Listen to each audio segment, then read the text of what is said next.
बकरीद के दिन एक चीज हमारे यहाँ बड़ी राइज है साहब कि रोजा रखा जाता है। ये कौन सा रोजा होता है? कहते हैं कि साहब ईद उल अजहा की नमाज पढ़ के आओ और कुर्बानी की कलेजी से इफ्तार करो। ये रोजा नहीं है, माफ कीजिए, अल्लाह के नबी की एक सुन्नत है।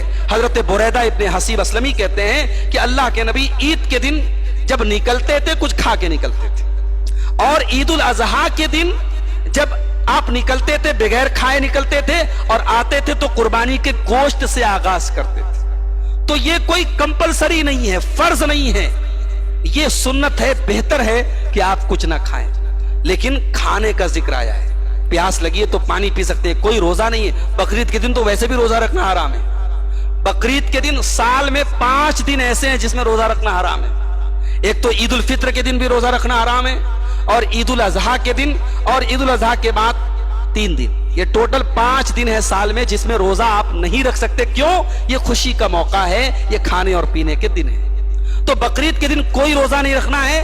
आप प्यास लगी है पानी पी सकते हैं, फजर पढ़ के घर में आए चाय पी सकते हैं, कसाई के आने में देर है कुछ खा भी सकते हैं। अगर वक्त से आपको कसाई मिल गया आप बहुत अच्छी बात है, नबी की सुन्नत को फॉलो कीजिए। आप कुछ मत खाइए, आप कुर्बानी की कलेजी से, कुर्बानी के गोश्त से आगाज कीजिए, बहुत अच्छी बात है। लेकिन अगर देर हो रही है तो बिला वजह अपनी जान पर जुल्म मत कीजिए।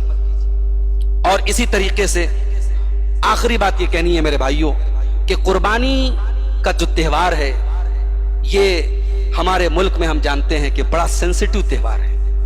हमारे मुल्क में खास तौर से फिरका परस्तों को इस त्योहार को लेकर के उनके दरमियान बड़ी गहमागहमी रहती है, और कोशिश होती है हर जगह कि टकराव की नौबत आए और कुछ दंगा और फसाद का माहौल बने। तो हमें और आपको ऐसे माहौल में तो एहतियात का और ज्यादा दामन थामना चाहिए। कुर्बानी का कोई फोटो और वीडियो सोशल मीडिया पर, आम प्लेटफॉर्म पर, जो सारी पब्लिक प्लेटफॉर्म है जिसको सारी दुनिया देख रही है, ऐसे प्लेटफॉर्म पर आप मत डालिए। ज्यादा से ज्यादा आपने कोई फोटो लिया है अपने रिश्तेदारों में, अपने आपस में आप भेज सकते हो, उसकी भी जरूरत नहीं है, उससे भी परहेज करें। लेकिन सोशल मीडिया पे, फेसबुक पे डाल दिया, व्हाट्सएप पे स्टेटस पे लगा दिया, बिल्कुल खून से रंगीन कपड़ा है, अपने आप को बिल्कुल बहादुर फतेह खान बनते हुए अपना फोटो डाल दिया, साहब हम कुर्बानी कर रहे हैं, ये सब बिल्कुल हिमाकत की बात है। बल्कि कुर्बानी का गोश्त वगैरह भी जो रिश्तेदारों के यहाँ लेके जाएं तो कोशिश करें कि उसको पैक करके लेके जाएं। बिला जरूरत हम ऐसा कोई काम न करें जिससे कोई मसला पैदा हो। अल्लाह ताला ने कुरान में फरमाया वला तुल्कू बिअयदीकुम इला तालुका, अपने आप को हलाकत में न डालो। तो कुर्बानी में की जाने वाली ये चंद गलतियां हैं जो मैंने आपके सामने पेश की है। माए बहनें भी आई हैं। हमारे यहाँ ईद उल अजहा की नमाज में औरतों की हाजिरी बड़ी कम रहती है। ये मौलवी शुएब साहब बैठे हैं, ये ज्यादा हिसाब रखते हैं ईदगाह का, इनको मालूम होगा। यानी ये बड़ी कॉमन बात है कि साहब बकरीद पर औरतें कम आती। क्यों कम आती हैं भाई? हमने एक औरत से पूछा कि कम क्यों आती है, बोले उस दिन मसाला पीसना रहता है। तो भाई मसाला एक रात पहले पीस लो, थोड़े काम थोड़ा लेट हो जाए ना, खाना थोड़ा लेट पके। लेकिन अल्लाह के रसूल की एक भी हदीस हमें ऐसी नहीं मिलती कि नबी के दौर में ईद की नमाज में तो औरतें ज्यादा जाती हूं और बकरीद में कम जाती हूं। जितनी हदीसें हैं कॉमन हैं। ईदैन में अल्लाह के नबी औरतों को जाने का हुक्म दे रहे हैं, इसलिए कोई भी औरत छूटनी नहीं चाहिए। ये हम सब की जिम्मेदारी है कि अपने घर की औरतों को हम ईदगाह लेके जाएं। हत्ता कि यहां तक अल्लाह के नबी ने फरमाया कि पीरियड में जो औरतें हैं वो भी जाएंगी और नमाज नहीं पढ़ेंगी, किनारे रहेंगी, लेकिन दुआ में शामिल रहेंगी। तो ईद वाली दुआ में शामिल हैं और बकरीद वाली दुआ में शामिल न रहे, ये नाइंसाफी की बात है। इसलिए खवातीन को खास तौर से इसमें लापरवाही ना हो, आप ईदगाह में लेके जाएं और कोशिश करें कि आप पर्दे के साथ और जो इस्लामी शरायत है उनके साथ। हमारे यहाँ ये भी बड़ा मसला है, ईदगाह के अंदर हम देखते हैं कि बहुत सारी औरतें जो है जवान लड़कियां हैं और उनके गार्जियन उनको बेपर्दा लेके जाते हैं। इन सब बातों का गार्जियन ख्याल रखे। लड़की बालिग हो चुकी है, उसको मुकम्मल पर्दे में लेके जाएं। और जब नमाज खत्म हो जाए ईदगाह के लेडीज के गेट पे आप जाके वहां बिला वजह दूसरों की बहू बेटियों को देखना, ये बिल्कुल मुनासिब बात नहीं।